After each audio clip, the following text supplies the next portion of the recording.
Hello and good afternoon आप सभी को, गुड इवनिंग। क्योंकि अभी जो वीडियो बना रहा हूँ वो तो दोपहर में है, लेकिन जो आपको वीडियो मिलेगा वो शाम को मिलेगा, शाम 5 बजे को। इसीलिए गुड आफ्टरनून भी और गुड इवनिंग भी साथ में दोनों।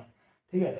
अब यहाँ पर देखिएगा कि मैंने आपको कहा था कि जो 12-1 बजे वाली क्लास थी उसमें मैंने बताया था कि जो 5 बजे क्लास होगी वो मैं आपका जो पूर्ण संख्याओं पर आधारित 4 आधारभूत संक्रियाएं नवोदय विद्यालय का सेकंड चैप्टर होता है, ये मैं आपको बताऊंगा। इसकी फुल डिटेल बताऊंगा, कुछ भी नहीं रहने दूंगा। और ये आप देखोगे ना तो ये चैप्टर आपको पूरे जवाहर नवोदय विद्यालय के सबसे जितने भी चैप्टर है ना उनमें से सबसे सरल चैप्टर यही है।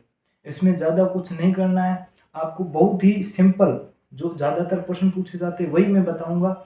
और जो आप अलग अलग फॉर्मूले यूज़ करते हो वो मैं सारे हटा दूंगा और एक ही फॉर्मूला रखूंगा।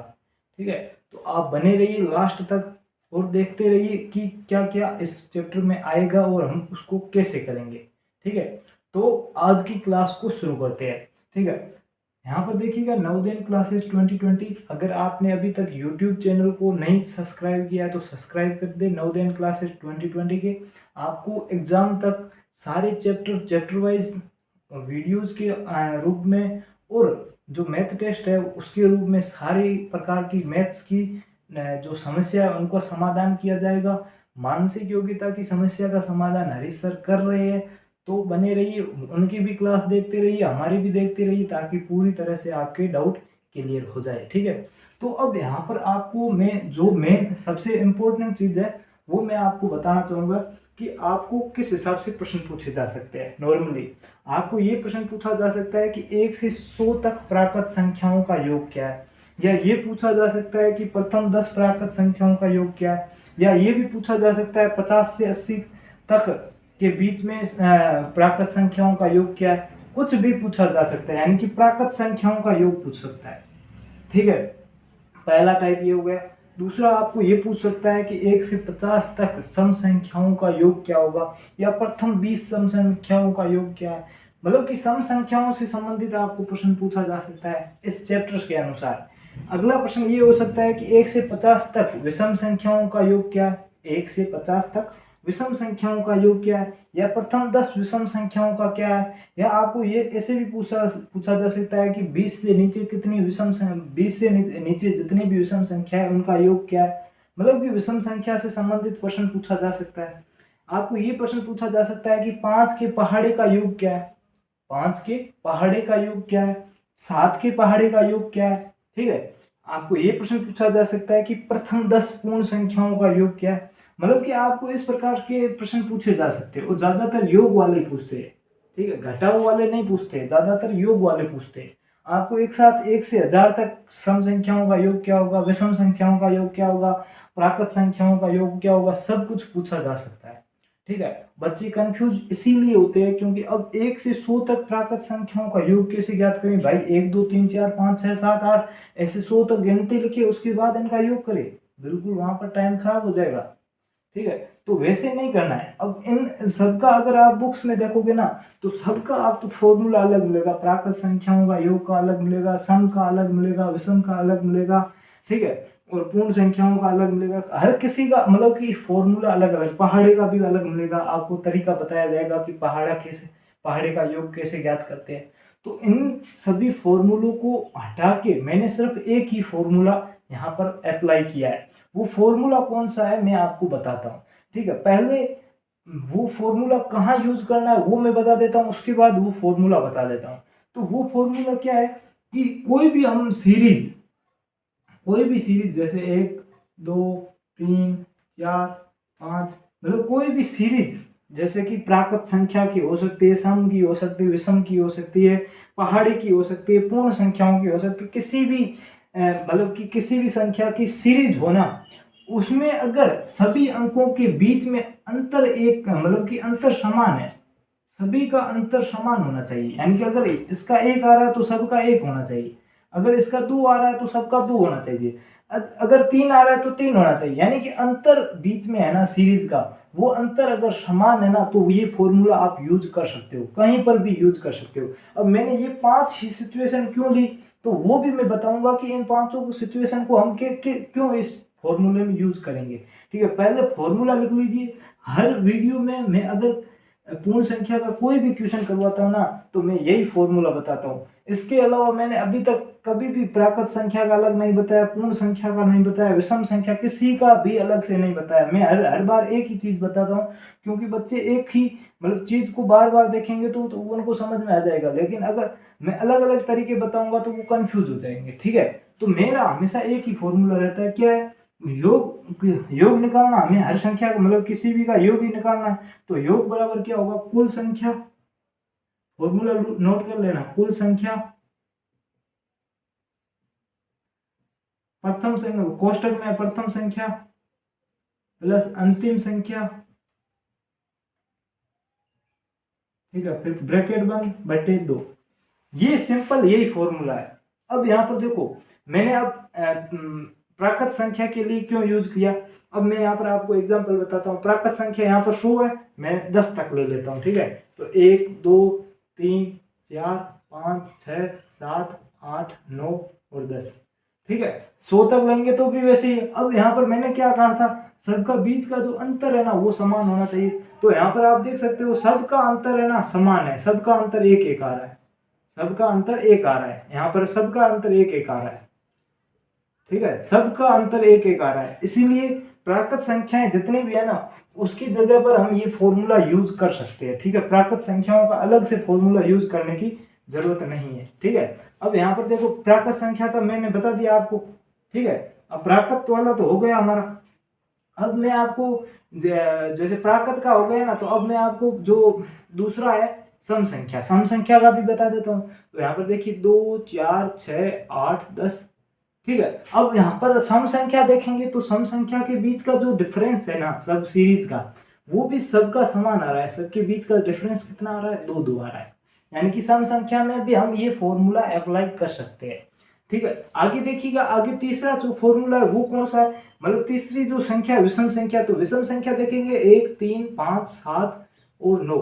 ठीक है, अगर इनमें डिफरेंस देखेंगे तो दो दो सबका डिफरेंस कितना आ रहा है, 2 आ रहा है, 2 आ रहा है। यानी कि विषम संख्या में भी ये फॉर्मूला यूज हो सकता है।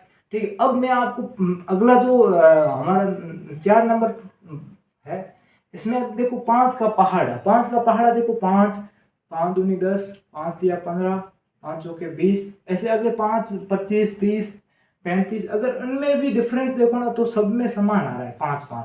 अगर 4 का पहाड़ा लेते हैं तो सब में डिफरेंस भी 4 4 का आता है, 5 का लेते हैं तो भी 5 का आता है, 6 का पहाड़ा लेंगे तो 6 का डिफरेंस आएगा।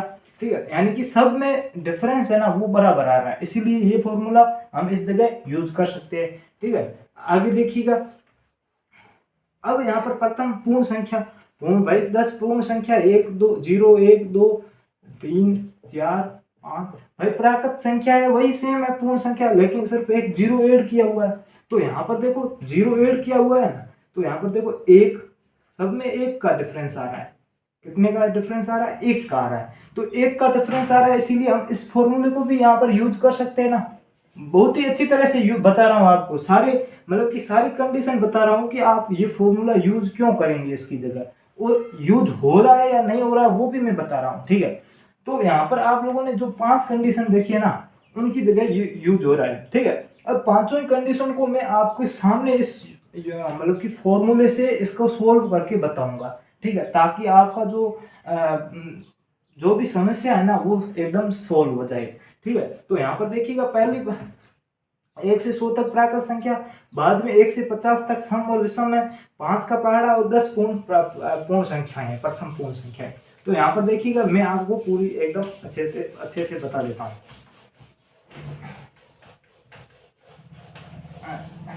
ये देखो, ये योग वाला फॉर्मूला लिखा हुआ।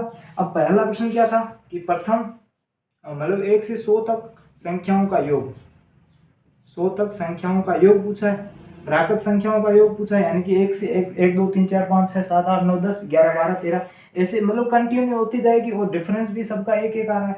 अब यहाँ पर योग ज्ञात करेंगे तो योग क्या आ रहा है, आप भी साथ में अगर दूसरा आपके पास तरीका है ना तो वो भी अप्लाई करो, ताकि उससे भी पता चले कि हाँ दोनों का योग बराबर आ रहा है। ठीक है, तो यहाँ पर देखो योग बराबर कुल संख्या कितनी है, तो कुल 100 संख्या है, 1 से 100 तक 100 संख्याएं होगी कुल। फिर प्रथम संख्या कौन सी है, पहली संख्या 1 है प्लस अंतिम संख्या 100 है बटे 2। ठीक है, अब यहाँ पर देखिएगा 2 को काट सकते, 2 एकम 2, 50 दूनी 100, यानी कि 50, फिर कोष्टक में 100 और 1 को जोड़ेंगे तो 101। ठीक है, अब 50 इंटू 101 को करेंगे तो यहाँ पर देखिएगा, ठीक है, तो 50, एक जीरो को एक जीरो लगा लेते, फिर 5 को एक बार से करेंगे तो 5, फिर 5 को 0 से करेंगे 0, फिर 5 को 1 से करेंगे तो 5, यानी कि 5050 हमारी जो प्रथम 100 संख्याओं प्राकृत संख्याओं का योग होगा वो हमारा आ जाएगा। बिल्कुल आ रहा है, सही उत्तर है एकदम। आप इस फॉर्मूले को यूज करके सभी प्रकार की कंडीशन का फॉर्मूला मतलब कि एकदम इजी तरीके से आप ज्ञात कर सकते हो। इसमें आपको फायदा ये होगा कि आपको अलग अलग फॉर्मूले भी याद नहीं करने पड़ेंगे, सारा काम इससे हो जाएगा। ठीक है, पर थोड़ी सी इसमें भी थोड़ा सा ध्यान रखना पड़ेगा। क्या ध्यान रखना पड़ेगा वो मैं यहाँ पर बताता हूँ। ठीक है, अब पहले जो पहली कंडीशन थी वो तो पूरी हो गई हमारी प्राकृत संख्याओं वाली। अब दूसरी कंडीशन को लेते हैं। दूसरी क्या थी, 1 से 50 तक सम संख्याओं का योग था। ठीक है, तो 1 से 50 तक की सम संख्याओं का योग कैसे ज्ञात करेंगे, 1 से 50 तक सम संख्याओं का योग। अब यहाँ पर देखो सम संख्याओं का योग पूछा है, सम संख्याओं का योग। ठीक है, अब यहाँ पर देखिएगा 1 से 50 तक जाएंगे, यानी कि 1 2 3 4 5 6 7 8 9 10। ठीक है, अगर यहाँ पर अगर सम संख्या देखें ना तो 1 मतलब 2 4 6 8 और 10, यानी 10 तक टोटल कितनी सम संख्या है, 5 है, और टोटल बाकी 5 क्या है, विषम संख्या है। इसी प्रकार मतलब एक सम संख्या आएगी, एक विषम संख्या आएगी, यानी जितनी भी टोटल संख्या है उनकी आधी तो सम होगी और आधी विषम होगी। तो अब इसको कैसे करेंगे, तो आधी यहाँ पर देखो कुल संख्या पूछा है, तो कुल यहाँ पर 50 नहीं आएगा। क्यों नहीं आएगा, क्योंकि हमें सम संख्या का योग ज्ञात करना है। अब सम संख्या टोटल यहाँ पर कितनी है, 25 है, तो यहाँ पर 25। ठीक है, प्रथम संख्या क्या है, प्रथम संख्या 1 नहीं होगी, क्योंकि प्रथम एक सम है ही नहीं, तो प्रथम संख्या क्या होगी, 2 होगी, तो 2 प्लस 50, अंतिम संख्या 50 है, वो भी सम है, तो 50 बटे 2। ठीक है, अब यहाँ पर देखिएगा 25, ठीक है, 50 और 2 52 बटे 2। ठीक है, तो यहाँ पर देखिए 25 इंटू 52 बटे 2। ठीक है, तो 2 एकम 2, 26 दूनी 52, फिर 25 और 26 को गुना करेंगे तो क्या आएगा, 25 और 26। ठीक है, इनको दोनों को गुणा करेंगे, 6 पंजे 30, हासिल 3, फिर इनको क्रॉस मल्टीप्लाई करेंगे तो 6 दूनी 12 और 2 पंजे 10। ठीक है, 12 और 2 22, 22 और 3 25, तो 25 का 5, हासिल 2 लग जाएगी, फिर 2 दूनी 4, 4 और 2 6, यानी कि कितना आ रहा है, 650। कितना आ रहा है, 650, यानी कि आपका 1 से 50 तक की सम संख्याओं का योग क्या होगा, 650 होगा। बहुत ही इजी तरीका है, आपको बस थोड़ा सा ध्यान रखना पड़ेगा कि कुल संख्याएं क्या है, प्रथम संख्या क्या है, अंतिम संख्या क्या है, बस वो कंडीशन के अनुसार चेंज होती रहेगी। ठीक है, बाकी आपको बहुत ही इजी फॉर्मूला हर जगह एक ही अप्लाई होगा, वो भी मैं बता रहा हूँ। ठीक है, वो सम और विषम में आपको एक मतलब कि पहली संख्या कुल संख्या याद रखनी पड़ेगी, बाकी वालों में नहीं रखनी पड़ेगी। ठीक है, तो ये तो हमारा पहला हो गया। अब ये तो हो गया पहला, अब दूसरा भी पहले दूसरी कंडीशन हो गई, अब हम तीसरी कंडीशन की ओर चलते हैं। ठीक है, तीसरी कंडीशन क्या बोल रही है, ठीक है, ये तीन मतलब कि ये 500 कंडीशन होने के बाद में आपके 2 और फॉर्मूले, वर्ग का और घन का, ठीक है, वो भी मैं आपको बताऊंगा। ठीक है, पहले तीसरी कंडीशन देख लेते हैं। तीसरी कंडीशन क्या है, 1 से 50 तक विषम संख्याओं का योग, तो 1 से 50 तक विषम संख्याओं का योग। ठीक है, विषम संख्याओं का योग, तो इसको कैसे करेंगे, तो यहाँ पर देखिएगा, इसको हम देखते हैं। यहाँ पर देखो विषम संख्याओं का योग, तो यहाँ पर देखिए कुल संख्या कितनी है, कुल वही होगी, मैंने आपको बताया जितनी टोटल संख्याएं होती है उसमें आधी सम होगी आधी विषम होगी। तो यहाँ पर 50 टोटल संख्या है, उसमें आधी सम होगी, तो कुल यहाँ पर कितनी विषम संख्या हो जाएगी, 25। अब यहाँ पर पहली संख्या क्या होगी, पहली संख्या, अब पहले 2 थी क्योंकि वो सम थी, लेकिन 1 है, 1 तो विषम ही है, तो यहाँ पर एक पहली संख्या 1 आ जाएगी। दूसरी संख्या क्या होगी, लास्ट अंतिम संख्या क्या होगी, 50 नहीं होगी, क्योंकि 50 सम संख्या, हमें हमें क्या विषम संख्या देखनी, तो 50 से पहले क्या आती है, 49 आती है, तो यहाँ पर 49, ठीक है, बटे 2, ठीक है। फिर अगर 25 कोष्टक 50 बटे 2, ठीक है, तो 25 इंटू 50 बटे 2, तो 2 एकम 2, 25 दूनी 50, अगर 25 को 25 से गुणा करेंगे तो क्या आ जाएगा, 625। तो 1 से 50 तक विषम संख्याओं का योग क्या होगा, 625 होगा। समझ में आ रहा है, बहुत ही इजी तरीके से बता रहा हूँ, बहुत बहुत इजी तरीके से, सारी जगह आपको एक ही फॉर्मूला यूज करवा रहा हूँ और उससे अलावा कुछ भी नहीं करवा रहा हूँ। मैं सम संख्या का अलग फॉर्मूला बता रहा हूँ, न विषम का बता रहा हूँ, न प्राकृत संख्याओं का बता रहा हूँ, न पूर्ण संख्याओं बता रहा हूँ, किसी का भी अलग से नहीं बता रहा हूँ, सारे एक फॉर्मूले से बता रहा हूँ, ठीक है। तो ये 3 कंडीशन आपको समझ में आ गई होगी, ठीक है। अगले अगले क्वेश्चन देखते हैं, अगली कंडीशन देखते हैं, ठीक है। पहले इसको पूरा क्लियर कर लेते हैं, उसके बाद क्वेश्चन भी करेंगे, ठीक है। तो यहाँ पर देखिए चौथी कंडीशन क्या थी, 5 के पहाड़े का योग, ठीक है, 5 के पहाड़े का योग,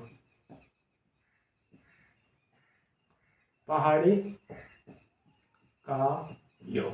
अब आपको पहाड़े का योग पूछा, तो आपको पता है कि कोई भी पहाड़ा होता है उसमें कुल संख्या कितनी होती है, 10 होती है, क्योंकि 5 5 दूनी 10, 5 या 15, 5 चौके 20, 5 या 25, 5 छंग 30, 5 7 35, 5 8 40, 5 9 45 और 5 10 10, यानी कि 50 हो जाएगा, ठीक है, 5 10 50। तो यहाँ पर कितनी टोटल कुल कितनी संख्या है, 10 संख्याएं हैं। पहाड़ा भी, कोई भी आपको पहाड़ी से संबंधित हो तो कुल संख्या कितनी होती है पहाड़े में, 10 होती है, ओनली फॉर 10 संख्या होती है।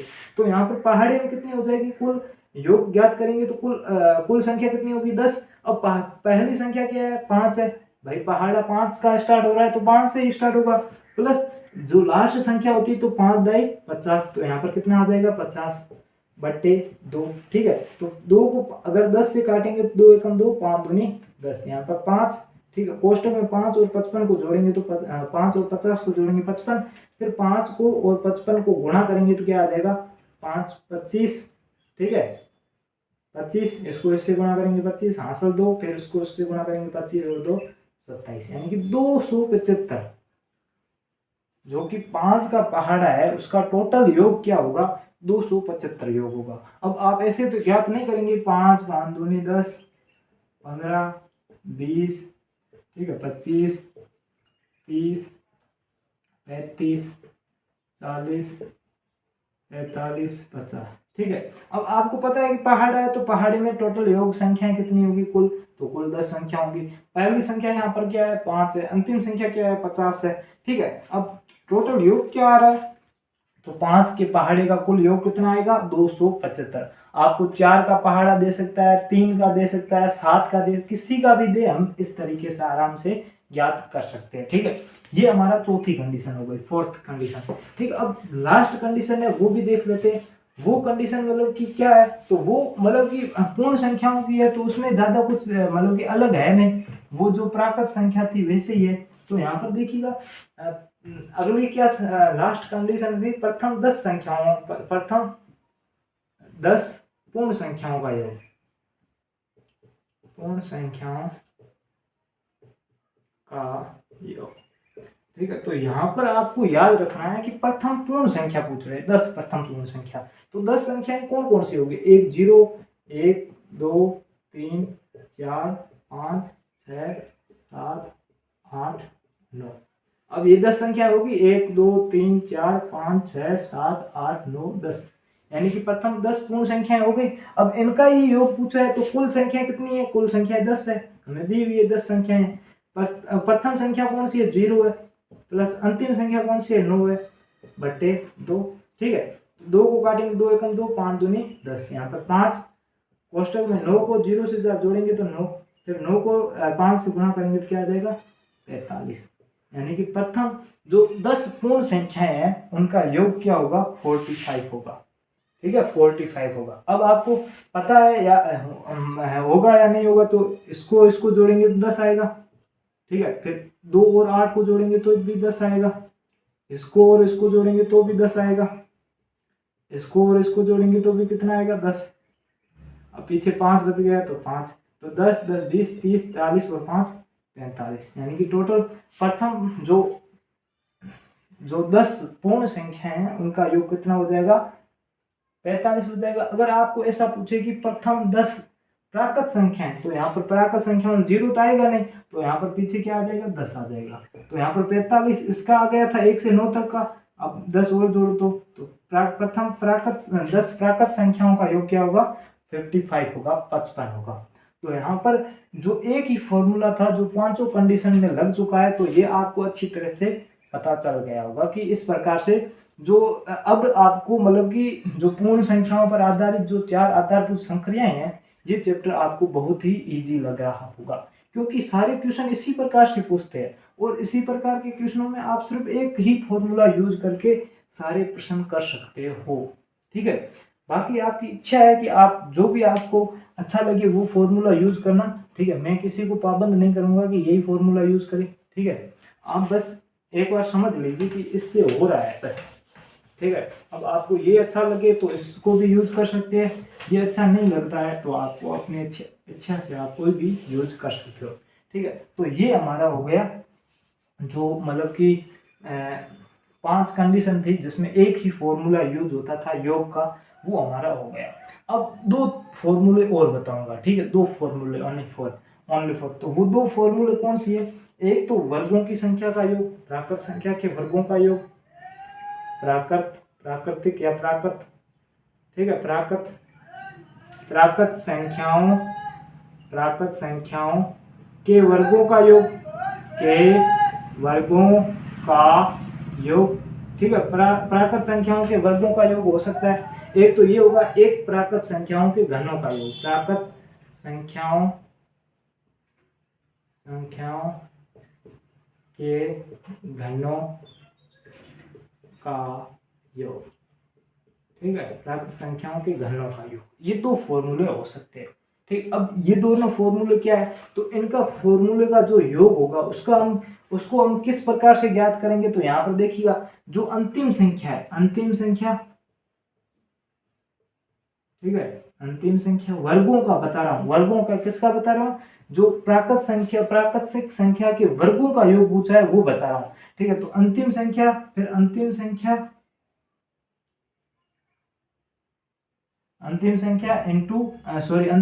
प्लस 1। ठीक है, अंतिम संख्या प्लस 1। ठीक है, फिर इस कोष्टक बंद कर दो, फिर अंतिम संख्या इंटू 2 प्लस 1।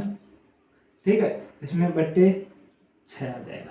अब ये फॉर्मूला बहुत ही आसान है, आप इसको याद कैसे रख सकते हो, तो याद रखना कि सबकी जगह अंतिम संख्या ज्ञात करना है। पहले अंतिम संख्या, सिर्फ अंतिम संख्या, फिर कोष्टक में अंतिम संख्या प्लस 1 है, फिर अंतिम संख्या की दुगुनी है, अंतिम संख्या गुणा 2 प्लस 1 है। ठीक है, उसमें 6 का भाग देना है। ठीक है, ये तो आपका हो गया जो मतलब कि प्राकृत संख्याओं के वर्गों का योग होता है वो हो गया। ठीक, अब प्राकृत संख्या के घनों का योग क्या है, तो घनों का योग बहुत ही आसान है।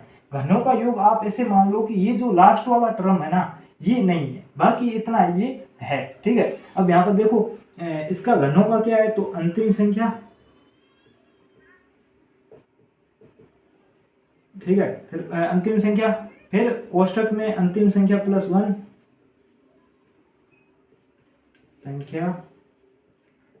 1 ठीक है, बट्टे 2। अब ये तो आ गया, यहाँ पर बट्टे 6 था, यहाँ पर 2 था, लेकिन यहाँ पर जो लास्ट वाला टर्म है ना, ये अंतिम संख्या गुणा 2, वो इसमें नहीं है, बाकी सेम का सेम है, बट्टे में 2 है।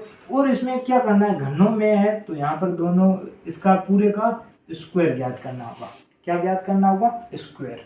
ठीक है, तो ये हो गया घनों का, ये वर्ग का है, ये घन का है। ये सब 3 फॉर्मूले ही इसमें बताऊंगा, क्योंकि ये दोनों थोड़े से इंपॉर्टेंट है और आपको पूछे भी जा सकते हैं, इसीलिए ये दोनों बता दिए। लेकिन जो 90% चांस है कि वो आपको जो पहले जो तरीका बताया ना, उन्हीं 5 कंडीशनों में से आपका क्वेश्चन बनेगा।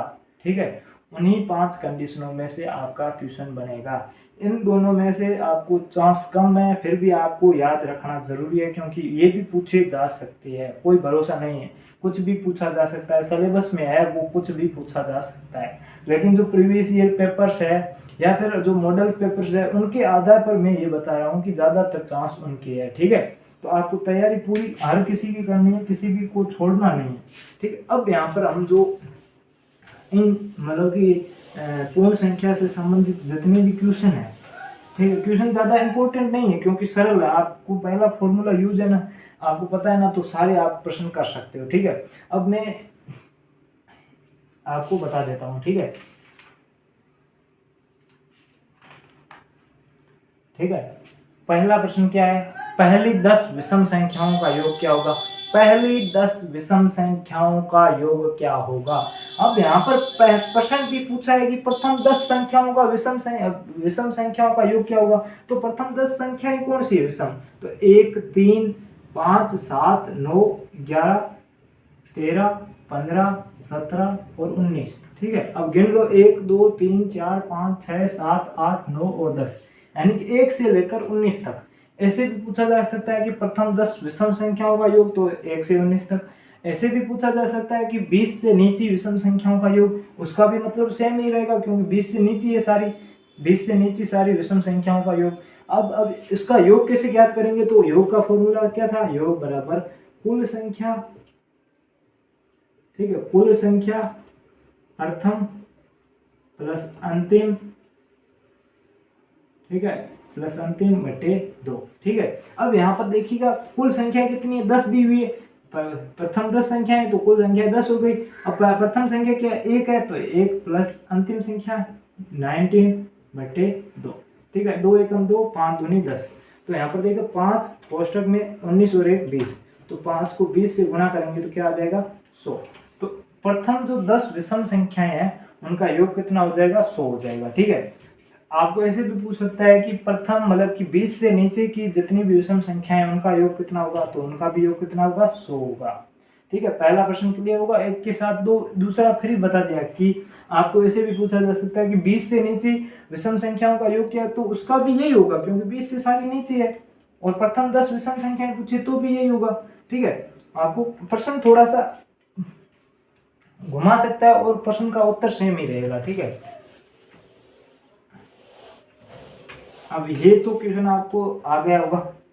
ठीक है, अब यहाँ पर देखिएगा, ठीक है, एक बात बता देता हूँ, जो मैंने फॉर्मूला बताया वो अभाज्य संख्याओं में नहीं होगा, वो अभाज्य संख्याओं में यूज नहीं होगा। क्यों नहीं होगा, क्योंकि आपको पता है कि अभाज्य संख्या कौन कौन सी होती है, तो अभाज्य 2 3 5 7, ठीक है, यहीं तक बता देता हूँ। तो इनकी जो बीच का डिफरेंस है ना वो सेम नहीं है। ठीक है, किसी का 2 आ रहा है, किसी का 1 आ रहा है, अब 7 के बाद सीधा 11 होगा, तो यहाँ पर 4 आ रहा है, यानी कि वो फॉर्मूला वहीं पर यूज होगा जहाँ पर डिफरेंस है ना वो समान होना चाहिए। ये पहले से बता देता हूँ। अगर आपको कोई भी क्वेश्चन दिया हो यहाँ की प्रथम 10 जो अभाज्य संख्या है उनका योग ज्ञात करो, तो भाई उनका योग आपको याद मतलब कि या तो आप याद रख सकते हो या फिर उनको मतलब कि ज्ञात करना ही पड़ेगा, उनका योग ज्ञात करना पड़ेगा। जैसे कि आपको पूछे कि 10 से नीचे प्राकृत संख्याओं का योग क्या होगा, तो 2 + 3 + 5 + 7। ठीक है, अब यहाँ पर आपको उनका योग ज्ञात ही करना पड़ेगा। तो 5 और 3 10, 10 और 7 17, आपको योग ज्ञात ही करना पड़ेगा। इसका कोई फॉर्मूला नहीं है, किसी भी प्रकार का कुछ भी नहीं है, आपको योग ही ज्ञात करना पड़ेगा। या फिर आप ऐसे याद रख सकते हैं कि 10 तक 17 है, 20 तक, उसके आगे 100 तक, ऐसे याद रख सकते हैं कि इतनी तक ये योग रहेगा, उसके बाद ये योग रहेगा। ठीक है, तो आप इस प्रकार से याद रख सकते हैं। ठीक है, नेक्स्ट क्वेश्चन क्या है, अब ये वापस से वही सेम आ गया। ये क्वेश्चन मैंने आपको काफ़ी बार करवा चुका हूँ। ठीक है, फिर भी करवा इसलिए रहा हूँ कि कोई भी प्रश्न छूटे ना। ठीक है, ये प्रीवियस ईयर के सारे क्वेश्चन है, प्रीवियस ईयर के क्वेश्चन है। ठीक है, इसलिए नज़रअंदाज ना करना, थोड़ा सा हल्के लगेंगे क्योंकि ये प्रीवियस ईयर के, और प्रीवियस हल्के इसलिए लगेंगे क्योंकि आपने इसको 2-3 से ज़्यादा बार इसको प्रैक्टिस कर लिया, इसलिए आपको ये नॉर्मल क्वेश्चन लगेंगे। ठीक है, अब यहाँ पर देखिए 15 से नीचे सभी सम संख्याओं का योग क्या होगा। तो 15 से नीचे सम संख्याएं 2 4 6 8 10 12 और 14 यही होगी। अब कुल संख्याएं कितनी है, 1 2 3 4 5 6 7। ठीक है, प्रथम संख्या 2 प्लस अंतिम संख्या 14 बटे 2, यही है योग का फॉर्मूला। तो 7 गुणा 16 बटे 2, तो 7 × 8 56, तो इनका योग कितना हो जाएगा, 56 हो जाएगा। ठीक है, 56 यहाँ पर हमारा बिल्कुल सही आंसर हो जाएगा। ठीक है, तो ये फॉर्मूला आपको क्वेश्चन सारे इजी लगेंगे इसलिए क्योंकि ये एक नहीं 2-3 बार हम प्रैक्टिस कर चुके हैं और ये प्रीवियस ईयर की पेपर है। ठीक है, आपको मैंने लगभग आप 1 साल से हमारे साथ तैयारी कर रहे हो ना, तो मैंने आपको ऐसे किसी भी मतलब कि कोई भी ऐसा क्वेश्चन नहीं रहा है जो मैंने आपको नहीं दिया। मेरे पास जितने भी क्वेश्चन थे सारे दे दिए और भी दे रहा हूँ, जितने हो सके वो मैं सारे दूंगा। परीक्षा तक आपको कोई भी दिक्कत नहीं आने दूंगा, ये मेरी गारंटी है। ठीक है, अभी तक अगर क्लास को लाइक नहीं किया तो लाइक करें, चैनल पर कोई नया है तो सब्सक्राइब जरूर कर देना। ठीक है, ताकि हमें भी मोटिवेशन मिलता रहे और आपके लिए और भी ऊर्जावान मतलब कि तरीके से गति से आपके लिए वीडियोस लाते रहें। ठीक है, अब नेक्स्ट क्वेश्चन क्या है भाई, नेक्स्ट क्वेश्चन देखते हैं भाई। आपको सीधे ये आपको क्वेश्चन जैसे पूछे जाते हैं ना कि 99 यहाँ पर देखो 8,93,645 यानी कि 8,93,645। ठीक है, ये तथा 6,35,489। ठीक है, के योग, इन दोनों को योग में से क्या घटाया जाए कि परिणाम कितना आ रहा है। यहाँ पर देखो 2 और 2 4 10 6, एक पीछे 6 जीरो, यहाँ कितना आ रहा है 10 लाख। अब इन दोनों के योग में से क्या घटाया जाए कि परिणाम 10 लाख आए। तो आपको क्या करना है, सिंपल इन दोनों को जोड़ देना है, बाद में जितना भी आए आपका आंसर उसमें से 10 लाख घटा देना, आपका आंसर आ जाएगा। ठीक है, इसमें मैं ज़्यादा टाइम खराब नहीं करूँगा। आप सभी को पता है ये भी प्रश्न किस से आता है, ये भी आपकी पूर्ण संख्याओं से संबंधित होता है। ठीक है, तो ये भी आपका क्वेश्चन किससे रिलेटेड है, पूर्ण संख्याओं से रिलेटेड है। ठीक है, नेक्स्ट क्वेश्चन देखते हैं। एक क्वेश्चन है कि एक विद्यालय में 704 डेस्क थी, यानी कि जो बेंच होती है, डेस्क होती है ना, वो थी, जिन्हें 22 कक्षाओं में रखना था। अब यहाँ पर देखिए, यदि प्रत्येक कक्षा में बराबर डेस्क रखने हो तो कक्षा में कितने डेस्क रखे जाएंगे। तो यहाँ पर देखिए, अब 704 टोटल थे और कितनी कक्षाओं में रखना था, 22 कक्षाओं में था। तो प्रत्येक कक्षा में कितनी कितनी आएगी, तो 22 का भाग दे दो, तो 22 दूनी 22 तिया 66। ठीक है, 4 बचेगा। ठीक है, 4 बचेगा, 22 तिया 66, 704 ही है। सॉरी, 22 तिया 66 होता है ना, 66 में 70 में से 66 को हटाएंगे तो 4 बचेगा, फिर 22 दूनी 44, यानी कि 32 कक्षाओं में हम इसको रख सकते हैं। अब देखो, आप लोग समझोगे कि इसमें भाग के भी क्वेश्चन आ रहे हैं, गुणा के भी आ रहे हैं, जोड़ के भी आ रहे हैं, बाकी के भी आ रहे हैं। तो वो मैं आपको बता दूं, चैप्टर का नाम है ना पूर्ण संख्याओं पर आधारित 4 आधारभूत संक्रियाएं। ठीक है, 4 आधारभूत संक्रियाएं। ठीक है, तो अब देखो, पूर्ण संख्याएं यानी कि 0 से स्टार्ट होती है। ठीक है, आधारभूत संक्रियाएं। ठीक है, आधारभूत संक्रियाएं। ठीक है, अब आपको पता है कि पूर्ण संख्याएं 0 से स्टार्ट होती है, 0 से लेकर अनंत तक जितनी भी जाती है ना, उन पर 4 आधारभूत संक्रियाएं कौन कौन सी है। तो एक पहला है जोड़ है। ठीक है, क्या है, जोड़। दूसरा घटाव है, घटाव। ठीक है, तीसरा है गुणा है। तीसरा क्या है, गुणा है। और चौथा क्या है, भाग। ठीक है, तो 4 आधारभूत संक्रियाएं कौन सी है ना, 4 आधारभूत संक्रियाएं भी यही है, जोड़, बाकी, गुणा, भाग। तो हमें क्या करते हैं कि जोड़ के जो भी आपको 1 से 100 तक कितने योग होगा, तो ये सारे योग में आ जाते हैं। और जो फॉर्मूले बनते हैं ना, वो जोड़ के ही बनते हैं, घटाव के नहीं बनते। घटाव को मैंने पहले बताया था ना, वो जोड़ और घटाव दोनों मिक्स में था कि इन दोनों का योग में से क्या घटाएं कि 10 लाख आ जाए। ठीक है, तो वो घटाव पे था। और गुणा में भी अपन को गुणा सीधी गुणा करनी पड़ेगी। ठीक है, भाग में भी अपन को भाग सीधा करना पड़ेगा। ठीक है, तो ये आपको चीज पता होनी चाहिए कि 4 आधारभूत संक्रियाएं कौन सी है। तो कौन सी है, जोड़, बाकी, गुणा, भाग है। ठीक है, नेक्स्ट क्वेश्चन को करेंगे। तो आपको ये क्वेश्चन मैं करवा चुका हूँ लगभग कि 1,69,000 1,69,390। ठीक है, 1,69,390 में से 13 का भाग देंगे तो क्या आएगा। ठीक है, ये तो भाग आपको देना आता ही है। ठीक है, तो इसको आप लोग कर देंगे। ठीक है, नॉर्मल क्वेश्चन नहीं कराऊंगा, टाइम खराब नहीं करूंगा आपका।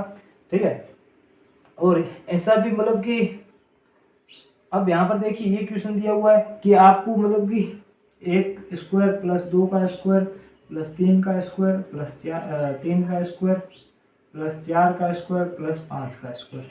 ठीक है, अब इसमें आप वो बड़ा वाला फॉर्मूला यूज करने की कोई ज़रूरत नहीं है। क्यों नहीं है? क्योंकि ये छोटी संख्या है। ठीक है, छोटी संख्या उनको हम योग भी करेंगे तो जल्दी जल्दी कर लेंगे। ठीक है, लेकिन अगर फॉर्मूला लगाना है ना, वो वर्ग वाला और घन वाला, बड़ी संख्या हो ना, जैसे यहाँ पर 10 तक होती या 20 तक होती, तो हम उसको योग मतलब कि ज्ञात कर सकते, वो फॉर्मूला लगाकर ज्ञात कर सकते। लेकिन इसको हम आसानी से कर सकते, 1 + 4 + 9 + 16 + 25।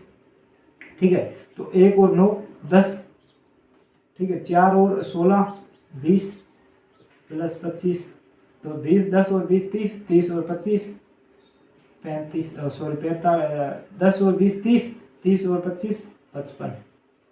ठीक है, तो ये हमारा आंसर आ जाता है। ठीक है, तो अब अगर छोटी संख्याएं हो तो वो दोनों फॉर्मूले यूज करने की कोई ज़रूरत नहीं है। अगर बड़ी संख्याएं हो ना, 10 तक वर्गों का योग या प्रथम 10 संख्याओं, प्रथम 10 पूर्ण संख्याओं के वर्गों का योग, तो उसमें हम आपको आराम से मतलब कि आपको फॉर्मूला लगाकर उसको ज्ञात कर सकते हैं। ठीक है, अब जो इम्पोर्टेंट क्वेश्चन है कि आपको ऐसे भी पूछा जा सकता है, 4 ऑप्शन दिए जा सकते हैं, उसमें आपको ये पूछा जा सकता है निम्न में से कौन सी संख्याएं 2 से या 3 से 5 से 7 से 6 से 8 से किसी से भी विभाजित हो रही है या नहीं हो रही, कौन सी संख्या 6 से विभाजित होगी, कौन सी संख्या 5 से विभाजित होगी।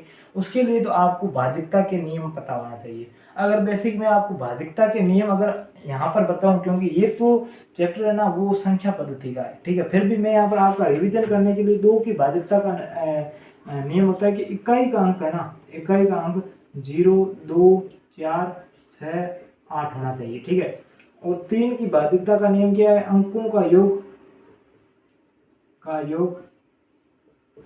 अंकों का योग बटे 3। ठीक है, 3 की भाजिकता यानी कि जितने भी अंक है ना, कोई भी संख्या उनके योग करना, उसमें 3 का भाग देना। 4 की भाजिकता की अंतिम 2 अंक है ना, कोई भी संख्या है उसके अंतिम 2 अंकों में 4 का भाग पूरा पूरा जाना चाहिए। अंतिम 2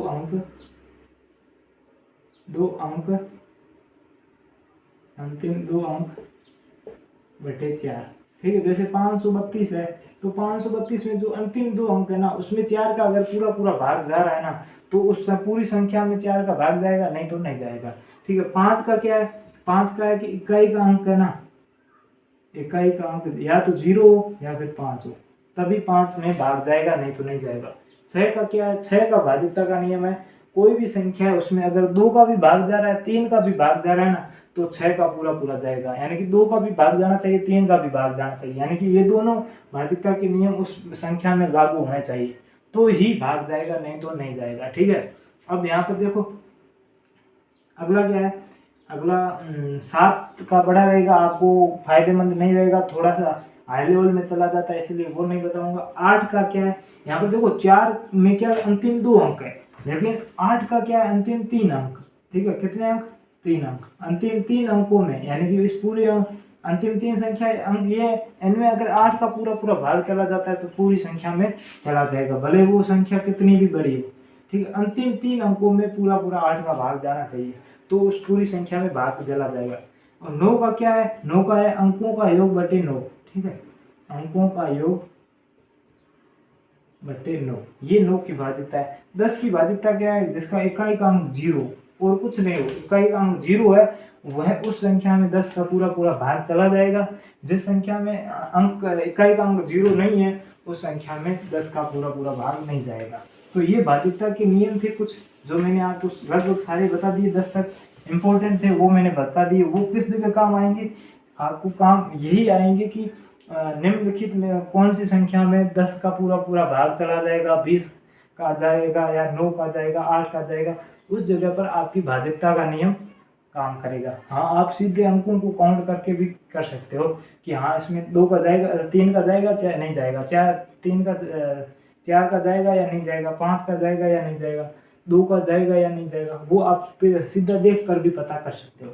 ठीक है, तो इसमें कोई ज़्यादा इम्पोर्टेंट क्वेश्चन है नहीं। ठीक है, जो भी है सारे क्वेश्चन उसी हिसाब से पूछे जाएंगे कि आप प्रथम 100 संख्याओं का योग या 50 तक सम संख्याओं का योग, ठीक है, वो आपको पूछे जा सकते हैं। ठीक है, तो वो आपको मैंने एक फॉर्मूला बता दिया है, उसमें से आप आराम से कर सकते हो। ठीक है, तो आज का जो हमारा जो इम्पोर्टेंट क्वेश्चन था वो एक्चुअली इम्पोर्टेंट अब आपको नहीं लगेगा, आपको अब बहुत ही सरल लगेगा, क्योंकि जो चीज़ मेन थी ना वो मैंने बता दी। ठीक है, तो इसी तरह अगर और भी चैप्टर है अभी तक लाभ हानि नहीं हुआ तो वो भी करवाऊंगा। उसके लिए आपको जुड़ना पड़ेगा हमारे साथ, क्योंकि अगर जो बच्चे जुड़े हुए हैं उनके लिए तो कोई टेंशन नहीं है, क्योंकि जैसे ही वीडियो आता है या नोटिफिकेशन, वीडियो आते ही नोटिफिकेशन उनको मिल जाता है, कोई लाइव क्लास होती है तो उसका नोटिफिकेशन मिल जाता है। लेकिन जो नए बच्चे हैं ना उनको, उनके लिए तकलीफ है,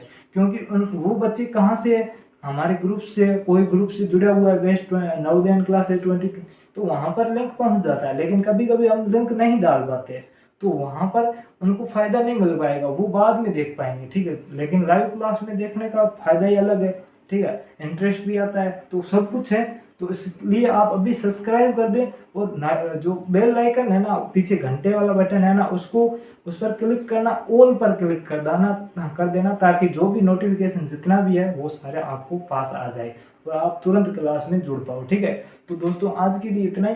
आगे मिलते हैं अगली क्लास में, जो कि हमारा फॉर्मूला क्लास होगी।